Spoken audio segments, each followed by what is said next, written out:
পয়সা দিলে নামাজ আদায় কখনো হবে না।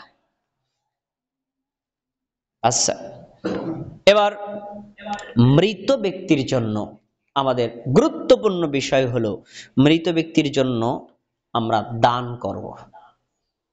কেউ যদি মারা যায়, আমার বাবা, আমার মা, আমার দাদা বা দাদি কেউ যদি মারা যায়, আমার দায়িত্ব হচ্ছে ওই তার পক্ষ থেকে দান করা। এখানে দুটো হতে পারে। ধরেন আমার বাবা মারা গেছেন, 50 লাখ টাকা রেখে গেছেন, আমি 50,000 টাকা দান করে দিলাম, ওই বাবার টাকা, তাতে তিনি নেকি পাবেন।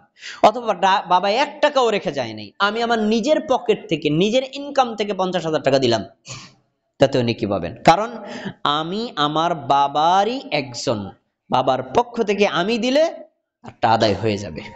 এখন শুনুন, যে মানুষ মৃত্যুবরণ করার পর আমরা যদি চাই মৃত ব্যক্তির কবরের আযাব থেকে মুক্তি পাক, জাহান্নামের আযাব থেকে মুক্তি পাক, মৃত ব্যক্তি জান্নাতে তার মর্যাদা বৃদ্ধি পাক, মৃত ব্যক্তি নেকি পাক, এই ইসালে সওয়াবের যতগুলো মাধ্যম আছে, সর্বশ্রেষ্ঠ মাধ্যম হলো দান করা, সবচেয়ে শ্রেষ্ঠ মাধ্যম।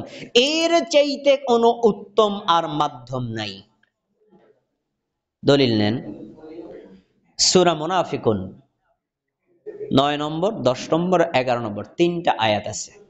প্রথম আয়াতে আল্লাহ বলেছেন, ইয়া আইয়ুহাল্লাযীনা আমানু লা তুলহিকুম আমওয়ালুকুম ওয়ালা আওলাদুকুম আন যিকরিল্লাহ। এ মুমিনগণ শোনো, তোমার সম্পদ আর তোমার সন্তান যেন আল্লাহর জিকির থেকে তোমাকে বিরত না রাখে। আল্লাহর জিকির কি? নামাজ, রোজা, হজ, যাকাত, আল্লাহর ইবাদত, আমলে সালেহ। তোমার সন্তান যেন আমল থেকে বিরত রাখতে না পারে, তোমার সম্পদ যেন এগুলো থেকে বিরত রাখতে না পারে। টাকা ইনকাম করতে যদি নামাজ বাতিল হয়ে যায়, তাহলে এই টাকা ইনকাম তোমাকে ক্ষতির মধ্যে ফেলে দিবে। তো সতর্ক করেছেন, সন্তান যেন তোমাদেরকে আল্লাহর জিকির থেকে বিরত না রাখে, সম্পদ যেন তোমাদেরকে আল্লাহর জিকির থেকে বিরত না রাখে। যদি রাখে, তাহলে লোকটা ক্ষতিগ্রস্তদের অন্তর্ভুক্ত হবে পরকালে। প্রথম আয়াত। পরের আয়াত, ওয়ানফিকু মিম্মা রাযাকনাকুম মিন ক্বাবলি আইয়াতিয়া আহাদাকুমুল মাউত। শোনো, তোমাদের মরণ আসার আগে আমি তোমাদেরকে যে রিজিক দিয়েছিলাম, টাকা হতে পারে, জমি জমা হতে পারে, অথবা দান হতে পারে, পাঠ হতে পারে, এই রিজিক থেকে তোমরা আমার রাস্তায় দান করো। কেন জানো? কেন দান করবা জানো? এখন তুমি অনুভব করতে পারবে না, যখন মালাকুল মাউত তোমার সামনে আসবে তোমার জানটা কবজ করার জন্য, তখন তুমি বুঝতে পারবা দান করার গুরুত্ব কত বেশি।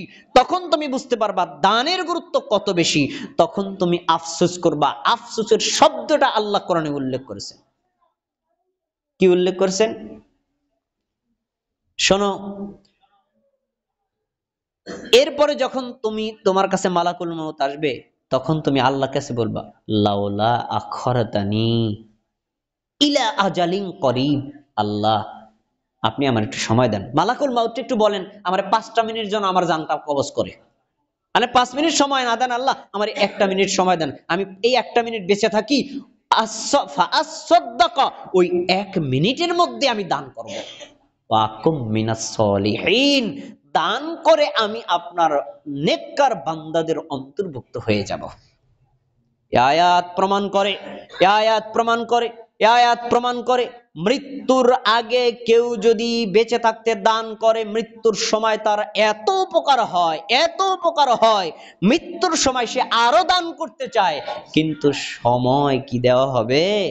হবে না।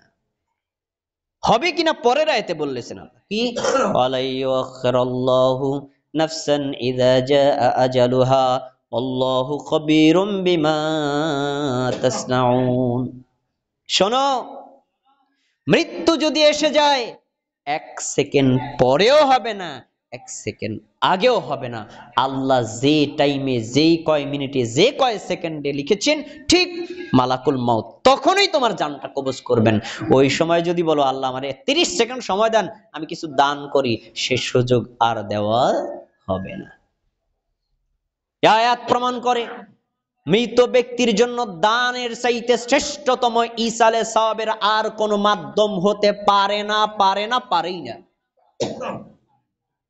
কিন্তু দেখেন, আমরা দানের ব্যাপারে খুব কণ্ঠাবোধ করি।